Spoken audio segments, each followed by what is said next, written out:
নমস্কার, আজ বানাবো মিষ্টি আমের আচার। আমি চিনি দিয়ে বানাবো। প্রথমে আমগুলোকে ভালো করে ধুয়ে নিয়েছি। এবার ভালো করে খোলা ছাড়িয়ে পিস পিস করে কেটে নেব। আমগুলো এবার খোলা ছাড়িয়ে নিচ্ছি। খোলা ছাড়িয়ে নিয়ে এবার পিস পিস করে কেটে নেব। মিষ্টি আমের আচার সবেতেই ভালো লাগবে। এই গরমে আম ছাড়া কিছুই হয় না। খোলা ছাড়ানো হয়ে গেল। এবার এগুলোকে চওড়া চওড়া করে পিস করে কেটে নেব। তারপরে চিনি দিয়ে ভালো করে ফোটাবো। এটা কেটে নেবার পর আমি আগে মশলাটা দিয়ে করে নিই, ভেজে নিই ভাজা মশলাটা। আমগুলো পিস পিস করে নিয়েছি। প্রথমে আচারের মশলাটা করে নিচ্ছি। শুকনো লঙ্কা দিলাম আর 5 ফোড়ন দিলাম, দিয়ে ভালো করে এটাকে ভেজে নেব।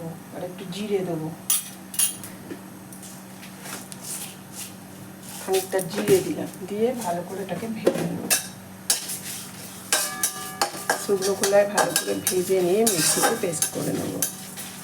তারপরে আচারটা করব। মশলাটা ভাজা হয়ে গেছে, এবার এটা নামিয়ে দিচ্ছি। কড়াই দেবো একটু সর্ষের তেল,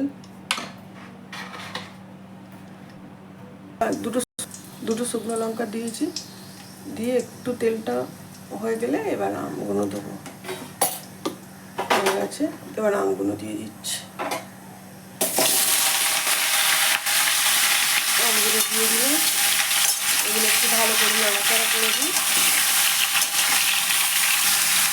আন্দাজ মতো দিয়ে দিচ্ছি ওর মধ্যে।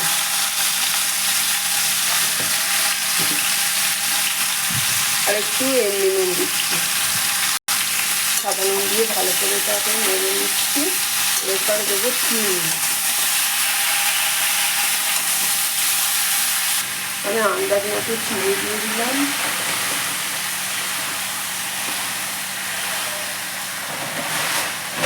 দিয়ে নাড়াচাড়া করবো। এবার চিনিটা আস্তে আস্তে গলবে।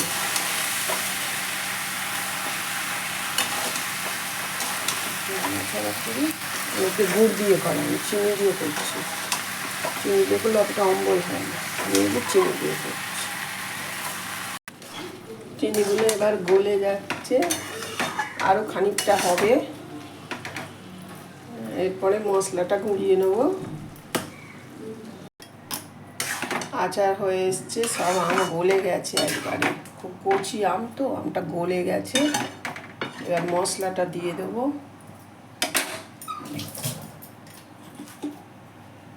মিক্সিতে যে গুঁড়িয়েছিলাম 5 ফোড়ন, শুকনো লঙ্কা, জিরে, মশলাটা দিয়ে দিলাম।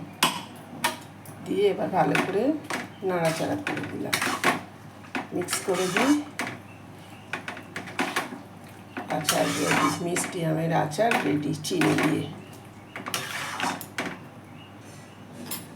একবার বাড়িতে বানিয়ে দেখবে, টক মিষ্টি খুব সুন্দর হয়েছে।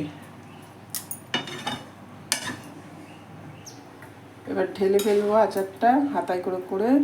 খুব গরম, এইটা এখন ঢেলে রাখি, পরে কাঁচের শিশিতে ভরে রাখবো।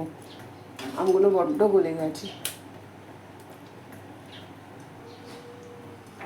আমের আচার রেডি, টক মিষ্টি আচার খুব ভালো হয়েছে। রুটি, পরোটা, লুচি, ভাত, খিচুড়ি সবেতে খেতে ভালো লাগবে। মিষ্টি আমের আচার রেডি। চ্যানেলটা সাবস্ক্রাইব করবেন, ভিডিওটা লাইক, শেয়ার, কমেন্ট করবেন। সকলে সুস্থ থাকুন, ভালো থাকুন, আনন্দে থাকুন। আবার অন্য কোনো নতুন রেসিপি নিয়ে হাজির হব।